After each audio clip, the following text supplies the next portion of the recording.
આદિવાસી જય જોહાર।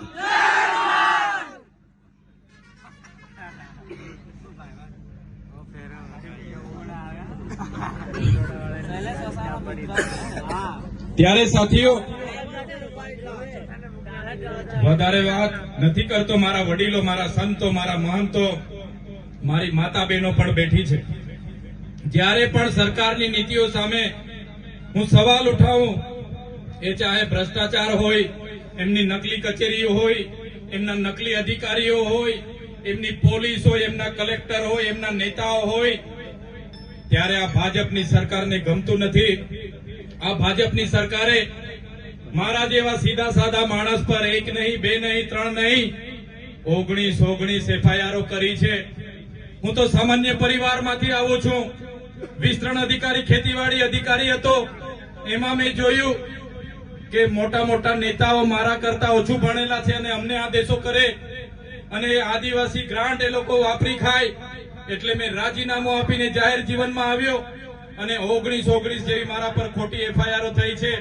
મને 7 વાર જેલમાં લઈ જવામાં આવ્યો છે। હમણાં આ વિસ્તારમાં જીઆઈડીસી ના નામે, જીએમડીસી ના નામે, કોરિડોરના નામે, નેશનલ હાઈવે ના નામે બારોબાર આપણી જમીનો સંપાદન કરે છે। આપણા લોકોને ડરાવે છે, ધમકાવે છે અને પોલીસનો હાથો બનાવીને, પોલીસનો ઉપયોગ કરીને એ જમીનો ખાલી કરાવે છે। ત્યારે અહીંના પણ ભાજપના નેતાઓએ આગળ અમારા આદિવાસી લોકો ઝૂંપડાઓ બનાવીને ત્યાં પોતાની રોજગારી કરતા હતા, એમના ઝૂંપડાઓ પણ તોડાવેલા છે। ત્યારે આ મંચ પરથી ભાજપના નેતાઓને, એમના પોલીસ અધિકારીઓને કહેવા માંગુ છું, એ લોકો પણ સાંભળી લે, અમારા આદિવાસીઓને, અમારા ગરીબ લોકોને, અમારા દલિતો, વંચિતો, અમારા પાટીદાર હશે કે રાજપૂત હશે, અમારા એક પણ માઇનોરિટીના લોકોને તમે હાથ લગાડશો તો આવનારા દિવસોમાં અમે તમારા મોર બોલાવી દઈશું, મોર। આ કોંગ્રેસ નથી, આ આમ આદમી પાર્ટી છે। તમે કોંગ્રેસના લોકો સાથે મિલીજુલી કરીને અત્યાર સુધી તમારી તાલુકા પંચાયત, જિલ્લા પંચાયત તમે ચલાવી હશે, તમે ધારાસભ્ય જીત્યા હશે, પણ આ મંચ પરથી કહેવા માંગુ છું, અમારા એક આમ આદમી પાર્ટીના આગેવાન તમારી સાથે છે। અમારા એક પણ આમ આદમી પાર્ટીના લોકોને એ ભાજપના નેતાઓ ડરાવવાની વાત કરશે, ધમકાવવાની વાત કરશે, અમારા લોકો પર રેડો કરાવવાની વાત કરશે, જીબીની રેડો કરાવવાની વાત કરશે, પોલીસ રેડોની વાત કરશે, તો આવનારા દિવસોમાં મોરે મોરો અમે બોલાવી દઈશું એ લોકોને। અહીંયા જેટલા પણ મીડિયાના મિત્રો છે, જેટલા પણ પોલીસ અધિકારીઓ કાયદા અને વ્યવસ્થા માટે ઉપસ્થિત છે, એમના માટે એકવાર જોરદાર તાળીઓ પાડેલો સાથીઓ। એવા ઈમાનદાર પોલીસ અધિકારીઓ જે આપણી રક્ષા કરે છે, આપણી શાંતિ, સલામતી અને સુરક્ષાની ફરજ નિભાવે છે, એમને ચૈતર વસાવા કળા ખાતે સલામ કરે છે। પણ આ મંચ પરથી એટલું જરૂર કહીશ, કેટલાક એસી ચેમ્બરોમાં બેઠેલા ઉચ્ચ પોલીસ અધિકારીઓ અમારા લોકોને હેરાન કરવાના આદેશો આપે છે। ભાજપના ધારાસભ્ય, ભાજપના સાંસદના પટ્ટા ગળામાં પહેરીને એમની ગુલામી કરવાનું કામ કરે છે। એવા પોલીસ અધિકારીઓ પણ કહેવા માંગુ છું, અમારા લોકોને રંજાડવાનું બંધ કરી દેજો, નહીં તો આવનારા દિવસોમાં તમારો પણ હિસાબ કિતાબ કરી દઈશું। 2027માં આવનારી તાલુકા પંચાયત, જિલ્લા પંચાયત અને 2027માં પૂરા ગુજરાતમાં આમ આદમી પાર્ટીની સરકાર બનવાની છે। ત્યારે ઉચ્ચ પોલીસ અધિકારીઓ અમારા નાના પોલીસ અધિકારીઓને અમારા લોકો સાથે ઘર્ષણ કરવા માટે મોકલી આપે છે, એવા પોલીસ અધિકારીઓનો પણ હિસાબ કિતાબ થશે અને જરૂર જણાશે, એમને જેલની હવા પણ અમે ખવડાવીશું। સાથીઓ, અમારા કેટલાક લોકોને આ વિસ્તારમાં જંગલ ખાતાના અધિકારીઓ પણ હેરાન પરેશાન કરવાનું કામ કરે છે। ત્યારે આ મંચ પરથી જંગલ ખાતાના લોકોને પણ કહેવા માંગુ છું, કાન ખોલીને સાંભળી લો, તમારું જંગલ ખાતું તો 1927 માં આવ્યું છે. અમારો આદિવાસી સમાજ હોય, અમારો રાજપૂતાના સમાજ હોય, અમારો માઇનોરિટી સમાજ હોય, અમારો દલિત સમાજ હોય, પીછડા સમાજ હોય, આદિ અનાદિ કાળથી અહીંયા વસેલો છે. તમારા જંગલ ખાતા અને તમારી સરકાર તો હમણાં આવી છે. અમારા લોકોને હેરાન પરેશાન કરવાનું ભૂલી જજો. જે દિવસે અમે રોડ પર ઉતરીશું ને તે દિવસે તમારું જંગલ ખાતું પણ અહીંયા નજરે નથી પડવાનું. કેટલાક પોલીસ અધિકારીઓ અહીંયા ચૈતર વસાવાની સભા હતી એટલે આપણા આગેવાનોને ડરાવવા માટે ઘરે દારૂની રેડ પડાવે કે તમે દારૂ વેચો છો, તમે આંકડા જુગાર રમાવો છો, તમે સટ્ટા બેટિંગ રમાવો છો, એમ કરીને ડરાવે ધમકાવે. કેમ સભા રાખી, શું જરૂર પડી, અમને જણાવો. એવી ખોટી ખોટી જીબી વાળાને રેડ પડાવી એ ભાજપના નેતાઓના લીધે અમારા લોકોને દબાવવાનું કામ કરે. પણ એવા પોલીસ અધિકારીઓને પણ કહેવા માંગીએ છે, અમને પણ ખબર છે કોણ ક્યાંથી હપ્તા લાવે છે, કોણ ક્યાં ધંધા કરાવે છે. અહીંયા રાધા કોમ્પ્લેક્સ છે, એની પાછળ હનુમાન, એની પાછળ ભાતી દાદાનું મંદિર છે, ત્યાં હાટડી ચાલે છે, દારૂની હાટડી. અહીંયા જૂનું બસ સ્ટેન્ડ છે, જૂનું બસ સ્ટેન્ડ ની પાછળ પણ દારૂની હાટડી ચાલે છે. અહીંયા ક્રિષ્ના ટોકીજ છે, ક્રિષ્ના ટોકીજ ની આજુબાજુમાં પણ દારૂની હાટડીઓ ચાલે છે. અહીંયા નાદોદી ભાગોળ છે, નર્મદા વસાહતની બાજુમાં, ત્યાં પણ દારૂની હાટડી ચાલે છે. જો પોલીસ આવું નકલી દારૂની હાટડીઓ અહીંયા વેચાતા ડ્રગ્સ ને બંધ નહીં કરશે તો આવનારા દિવસોમાં અમારા જિલ્લા પ્રમુખ, અમારા તાલુકા પ્રમુખ, અમારા છાયાબેન પાઠકની આગેવાનીમાં ચૈતર વસાવા ત્યાં રેડ કરવાના છે. એ લોકોને પણ અમે ખુલ્લા પાડી દઈશું. સાથીઓ, આજનો દિવસ એટલા માટે મહત્વનો છે કે આજે બંધારણ સભાના આપણા આદિવાસી સભ્ય, જેમને ક્રાંતિકારી જયપાલસિંહ મુંડા કહેવામાં આવે છે, જયપાલસિંહ મુંડાનો 123મી જન્મ જયંતિ છે. સાથે સાથે સાવિત્રીબાઈ ફૂલે, જેમણે સમાજ સુધારક તરીકે મહિલા અધિકારોની વાત કરી, મહિલાઓની શિક્ષણની વાત કરી, એમની પણ આજે જન્મ જયંતિ છે. ત્યારે મંચસ્થ ઉપસ્થિત અહીંયા તમામ આગેવાનો વતી આ એમની જયંતિને લાખ લાખ આપણે જોહાર વંદન કરીએ છીએ. આગળના વક્તાઓએ તમામ વાતો કરી છે, ત્યારે હું વધારે સમય નથી લેવાનો. 5-7 મુદ્દાઓ છે, 5-10 મિનિટ બોલીને તમારી સાથે અહીંથી વિદાય લેવાનો છું. ત્યારે આગળના વક્તાઓએ કીધું કે અહીંયા તો ખૂબ મોટા કૌભાંડો થાય છે, ભ્રષ્ટાચારો થાય છે. ત્યારે સાથીઓ, 30 વર્ષ સુધી આ ભારતીય જનતા પાર્ટીને લાવવાવાળા કોણ? લાવવાવાળા કોણ? ભાજપને અત્યાર સુધી મત આપવાવાળા કોણ? આપણે 5 વર્ષ સુધી પીવાના પાણીની રજૂઆતો કરવા જઈએ છીએ, રસ્તા નથી સારા એની રજૂઆતો કરવા જઈએ છીએ, આંગણવાડી નથી એની રજૂઆતો કરવા જઈએ, શિક્ષક મૂકી આપો એની આંદોલન કરવા જઈએ, યુવાનોને રોજગારી મળે ને આંદોલન કરવા જઈએ. અને જ્યારે ચૂંટણી આવે, અહીંયા આપણા વિસ્તારમાં એક જમણવાર રાખી દે, દાળ ભાત શાક ને પૂરી ખવડાવી દે, એટલે આપણા લોકો જઈને કમળનું બટન દબાવી આવે. બધી તકલીફો ભૂલી જાય, બધી સમસ્યાઓ ભૂલી જાય. બસ એક દિવસ જમણવારમાં જઈને જમી લેવાનું. કોઈ હારા નેતા આવે ને હારું ભાષણ કરી દે, વાયદા કરી દે, એટલે આપણા જ લોકો જઈને બટનો દબાવી આવે. સાચી વાત છે કે ખોટી વાત છે? બધાએ કર્યું છે ને આવું? હવે ખબર પડી ને શું થાય તે? પડી ને ખબર શું થાય તે? પડી ગઈ ને? હવે દબાવશો? પાછળ વાળા બોલતા નથી ભાઈ, દબાવવાના તો હા કહી દો. હજુ લાવવાના? તમે જોઈ લો, નર્મદા પરિયોજનાની ડેમ બન્યો, આપણા લોકોને ત્યાંથી વિસ્થાપિત કરવામાં આવ્યા. આ સરકારે આપણા લોકોને એવું કીધું કે જે પણ લોકોના ગામો અહીંયાથી વિસ્થાપિત થાય છે એ લોકોને જમીન સામે અમે જમીન આપીશું. એક પરિવારમાંથી એક વ્યક્તિને સરદાર સરોવર નિગમમાં કાયમી રોજગારી આપીશું. સિંચાઈનું પાણી એમને ખેતરમાં મફત આપીશું, એમને ખેતીવાડીની વીજળી મફત આપીશું, એમના ગામમાં મંદિર બનાવી આપીશું, એમના ગામમાં એક બાગ બનાવી આપીશું, એમના ગામમાં એક દવાખાનું બનાવી આપીશું, એમના ગામમાં છોકરાઓને રમવા માટે એક મેદાન બનાવી આપીશું. અને આજ દિન સુધી એ લોકોએ આપણને આપ્યું. આજે આપણા કોઈ વ્યક્તિ ગામમાં મરણ પામે છે, એ વ્યક્તિને અગ્નિ સંસ્કાર કરવા માટે પણ સ્મશાન સુદ્ધા લોકોએ આપણને આપ્યા નથી. સાચી વાત છે કે ખોટી વાત છે? સ્મશાન માટે આજે ઝઘડા થાય છે, એમને દફન વિધિ કરવા માટે જગ્યા માટે ઝઘડા થાય છે. તો હજુ ભાજપને લાવવા માંગો છો? હજુ ભાજપને લાવવા માંગો છો? એટલે જ અમે તમારી વચ્ચે આવ્યા છે. આમ આદમી પાર્ટીના સ્ટેજ પર બેઠેલા નેતાઓ તમે જોઈ લો. तुमको क्या लगता था नहीं लौटेंगे? गलत. जब तक तोड़ेंगे नहीं तब तक छोड़ेंगे नहीं.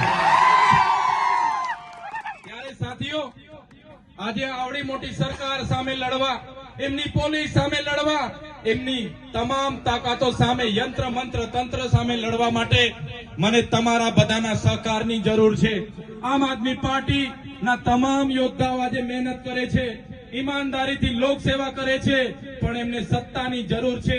ત્યારે આવનારી તાલુકા અને જિલ્લા પંચાયતમાં તમારા બધા જ લોકોએ મહેનત કરવાની છે, તમારા બધા જ લોકોએ પ્રયાસ કરવાના છે. અને આવનારી તાલુકા અને જિલ્લા પંચાયતમાં આમ આદમી પાર્ટીની અહીંયા સત્તામાં બોડી બનાવવાની છે.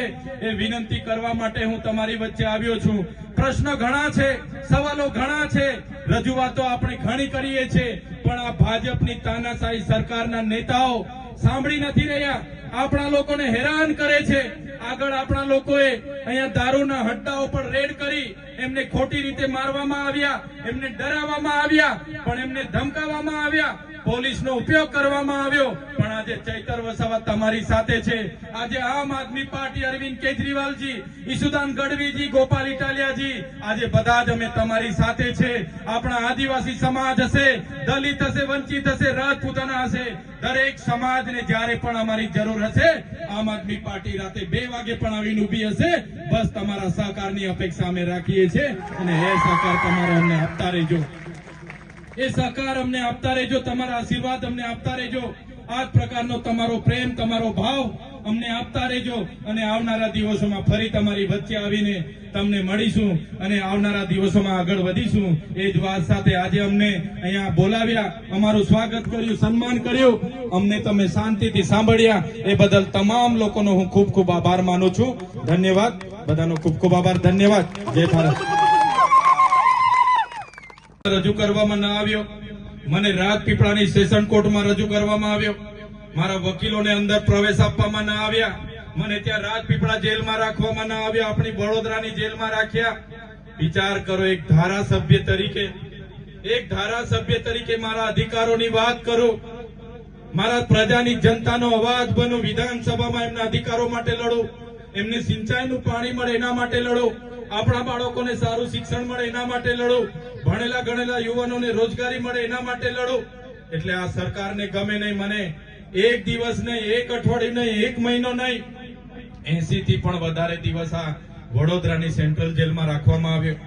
વડોદરાની સેન્ટ્રલ જેલ સયાજીરાવ ગાયકવાડે બનાવેલી જેલ, અંગ્રેજો વખતે કેદીઓને રાખવા વાળી જેલ, એક નાની કોટડીમાં મને રાખવામાં આવ્યો. ત્યાં પણ એમના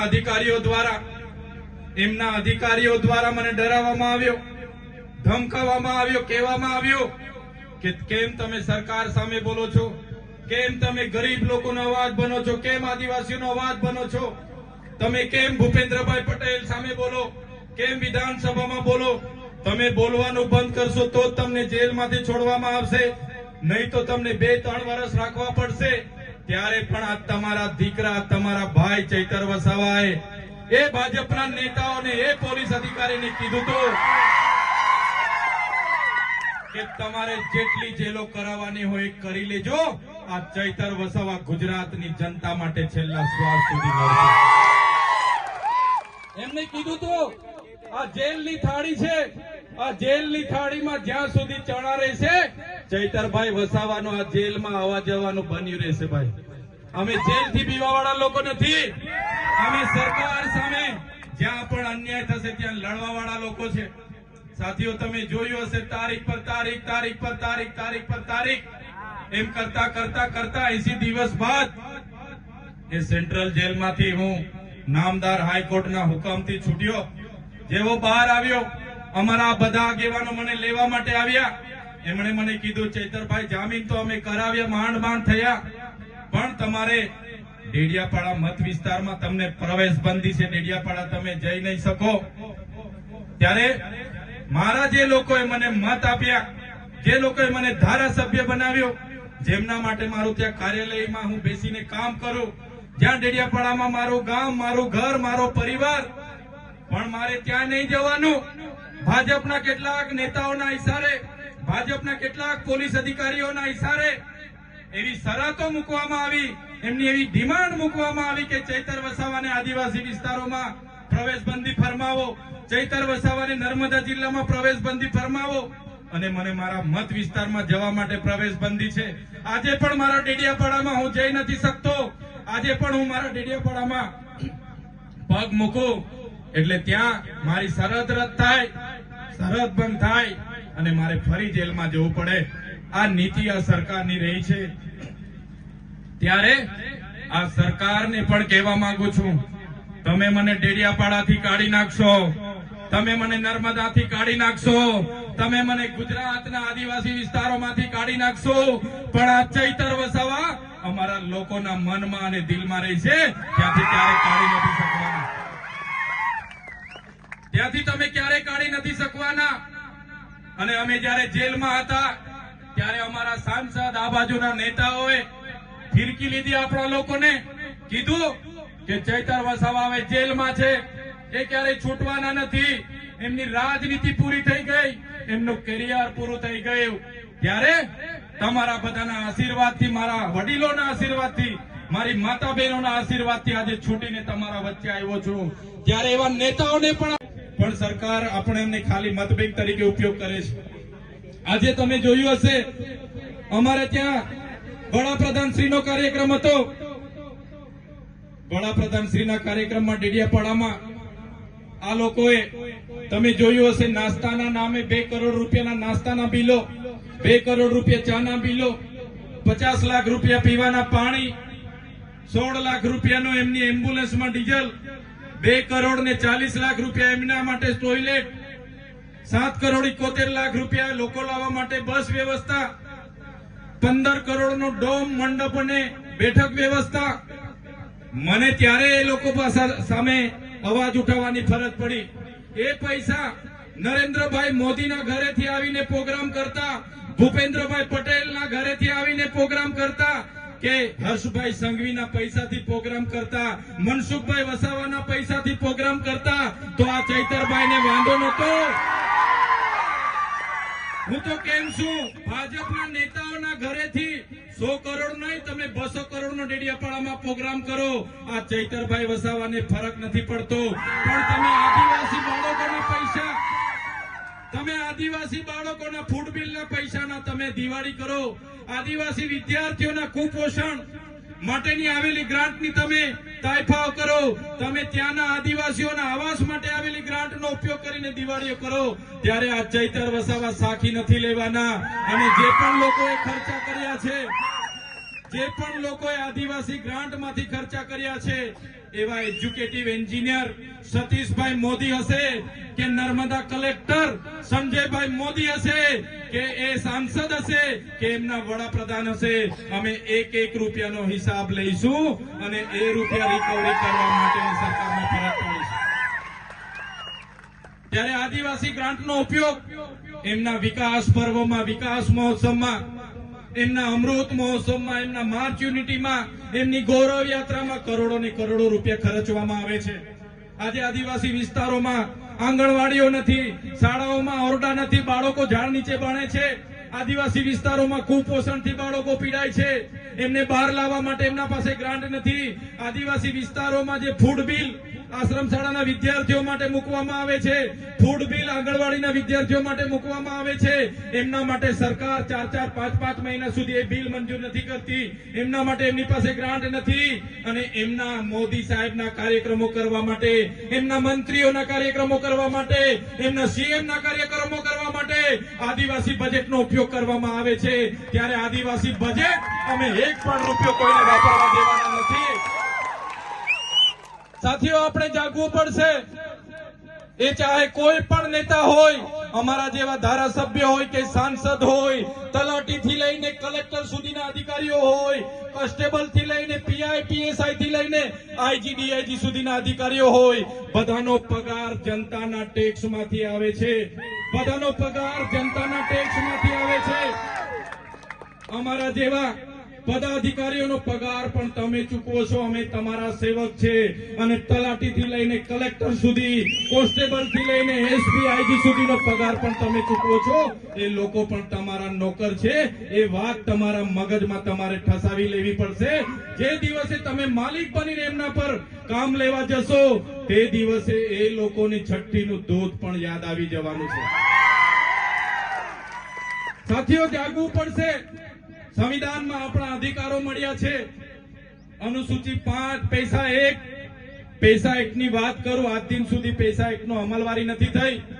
પૈસા એકમાં જોગવાઈ છે નો લોકસભાના વિધાનસભા સબસે ઊંચી ગામ સભા, અને એ ગામ સભાના પાવરો આજ દિન સુધી આ ભારતીય જનતા પાર્ટીની સરકારે આપણા વિસ્તારમાં લાગુ નથી કર્યા. સાથીઓ, હું તો કોર્પોરેટરોના નામ પણ તમને જણાવી શકું છું. કોણ કોણ 2 નંબરના ધંધા કરે છે. તાલુકા જિલ્લા પંચાયતના સભ્યના નામ પણ જાહેર કરી શકું છું. કોણ કોણ ધંધા કરે છે એ પીઆઈ પીએસઆઈ ના નામ પણ જાહેર કરી શકું છું. કોણ કોણ હપ્તા લેવા જાય છે. આવનારો કાર્યક્રમ હશે. આજે તો ખાલી ટ્રેલર છે. આવનારા દિવસોમાં આવીશ, બધાના નામો જાહેર કરીને જઈશ. ત્યારે આ આદિવાસી સમાજ, આ દલિત વંચિત સમાજ, આ માઇનોરિટી સમાજે આ દેશને ઘડવાનું કામ કર્યું છે.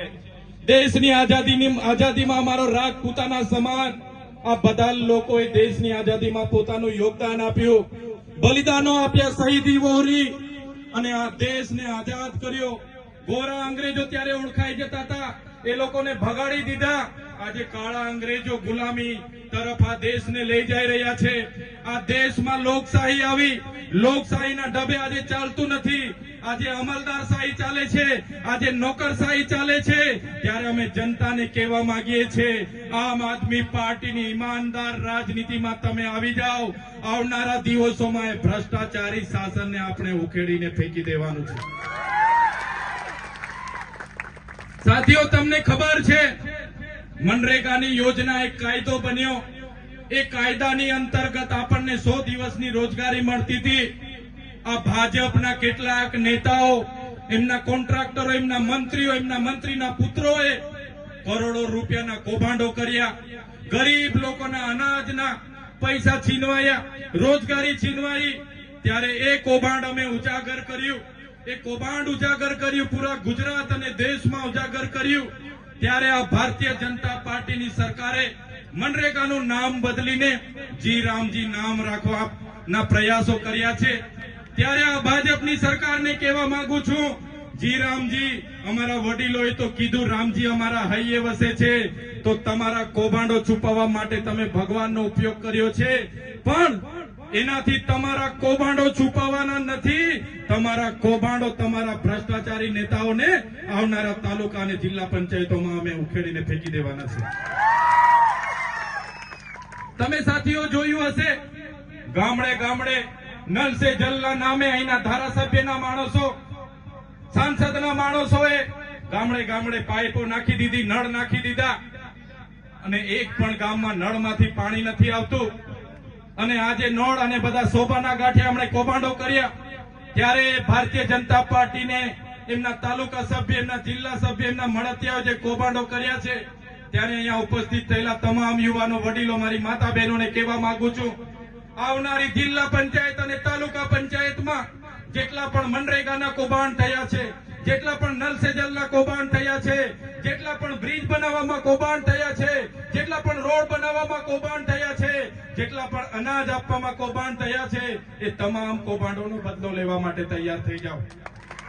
આજના ગુજરાત જોડો અભિયાન અંતર્ગતની જનસભામાં ડભોઈના પણસોલી ખાતે અહીં મંચસ્થ ઉપસ્થિત મારા સાથી મિત્ર, વિદ્યાર્થીઓના નેતા અને યુવા નેતા એવા યુવરાજસિંહ જાડેજા, સાથે છોટાઉદેપુર લોકસભાના પ્રભારી એવા મુકેશભાઈ બારિયા, સાથે વડોદરા જિલ્લા આમ આદમી પાર્ટીના પ્રમુખ એવા હિરેનસિંહ સિંધા, સાથે છોટાઉદેપુર જિલ્લાના પ્રમુખ એવા રાધિકાબેન રાઠવા, સાથે મંચસ્થ ઉપસ્થિત તમામ આગેવાનો, વડીલો, યુવાનો, આજના કાર્યક્રમની આયોજન કરનારા મારા સાથી મિત્ર એવા મહેશભાઈ તડવી, બાલુભાઈ તડવી, પંકજભાઈ વસાવા, સુરેશભાઈ વસાવા અને મંચસ્થ ઉપસ્થિત તમામ આગેવાનો, સામે બેઠેલા તમામ વડીલો, યુવાનો, માતા બહેનો, સૌને મારા લાખ લાખ જોહાર કરું છું, સૌને મારા વંદન કરું છું. સાથીઓ, આજનો દિવસ એટલા માટે મહત્વનો છે કે આજે બંધારણ સભાના આપણા આદિવાસી સભ્ય, જેમને ક્રાંતિકારી જયપાલસિંહ મુંડા કહેવામાં આવે છે, જયપાલસિંહ મુંડાનો 123મી જન્મ જયંતિ છે. સાથે સાથે સાવિત્રીબાઈ ફૂલે, જેમણે સમાજ સુધારક તરીકે મહિલા અધિકારોની વાત કરી, મહિલાઓની શિક્ષણની વાત કરી, એમની પણ આજે જન્મ જયંતિ છે. ત્યારે મંચસ્થ ઉપસ્થિત અહીંયા તમામ આગેવાનો વતી આ એમની જયંતિને લાખ લાખ આપણે જોહાર વંદન કરીએ છીએ. આગળના વક્તાઓએ તમામ વાતો કરી છે, ત્યારે હું વધારે સમય નથી લેવાનો. 5-7 મુદ્દાઓ છે, 5-10 મિનિટ બોલીને તમારી સાથે અહીંથી વિદાય લેવાનો છું. ત્યારે આગળના વક્તાઓએ કીધું કે અહીંયા તો ખૂબ મોટા કૌભાંડો થાય છે, ભ્રષ્ટાચારો થાય છે. ત્યારે સાથીઓ, 30 વર્ષ સુધી આ ભારતીય જનતા પાર્ટીને લાવવાવાળા કોણ? લાવવાવાળા કોણ? ભાજપને અત્યાર સુધી મત આપવાવાળા કોણ? આપણે 5 વર્ષ સુધી પીવાના પાણીની રજૂઆતો કરવા જઈએ છીએ, રસ્તા નથી સારા એની રજૂઆતો કરવા જઈએ છીએ, આંગણવાડી નથી એની રજૂઆતો કરવા જઈએ, શિક્ષક મૂકી આપો એની આંદોલન કરવા જઈએ, યુવાનોને રોજગારી મળે એના આંદોલન કરવા જઈએ. અને જ્યારે ચૂંટણી આવે, અહીંયા આપણા વિસ્તારમાં એક જમણવાર રાખી દે, દાળ ભાત શાક ને પૂરી ખવડાવી દે, એટલે આપણા લોકો જઈને કમળનું બટન દબાવી આવે. બધી તકલીફો ભૂલી જાય, બધી સમસ્યાઓ ભૂલી જાય. બસ એક દિવસ જમણવારમાં જઈને જમી લેવાનું. કોઈ હારા નેતા આવે ને હારું ભાષણ કરી દે, વાયદા કરી દે, એટલે આપણા જ લોકો જઈને બટનો દબાવી આવે. સાચી વાત છે કે ખોટી વાત છે? બધાએ કર્યું છે ને આવું? હવે ખબર પડી ને શું થાય તે? પડી ને ખબર શું થાય તે? પડી ગઈ ને? હવે દબાવશો? પાછળ વાળા બોલતા નથી ભાઈ, દબાવવાના તો હા કહી દો. હજુ લાવવાના? તમે જોઈ લો, નર્મદા પરિયોજનાની ડેમ બન્યો, આપણા લોકોને ત્યાંથી વિસ્થાપિત કરવામાં આવ્યા. આ સરકારે આપણા લોકોને એવું કીધું કે જે પણ લોકોના ગામો અહીંયાથી વિસ્થાપિત થાય છે એ લોકોને જમીન સામે અમે જમીન આપીશું. એક પરિવારમાંથી એક વ્યક્તિને સરદાર સરોવર નિગમમાં કાયમી રોજગારી આપીશું. સિંચાઈનું પાણી એમને ખેતરમાં મફત આપીશું. એમને ખેતીવાડીની વીજળી મફત આપીશું. એમના ગામમાં મંદિર બનાવી આપીશું. એમના ગામમાં એક બાગ બનાવી આપીશું. એમના ગામમાં એક દવાખાનું બનાવી આપીશું. એમના ગામમાં છોકરાઓને રમવા માટે એક મેદાન બનાવી આપીશું. અને આજ દિન સુધી એ લોકોએ આપણને આપ્યું. આજે આપણા કોઈ વ્યક્તિ ગામમાં મરણ પામે છે, એ વ્યક્તિને અગ્નિ સંસ્કાર કરવા માટે પણ સ્મશાન સુદ્ધા લોકોએ આપણને આપ્યા નથી. સાચી વાત છે કે ખોટી વાત છે? સ્મશાન માટે આજે ઝઘડા દફન વિધિ કરવા માટે જગ્યા માટે ઝઘડા થાય છે તો હજુ ભાજપને લાવવા માંગો છો? હજુ ભાજપને લાવવા માંગો છો? એટલે જ અમે તમારી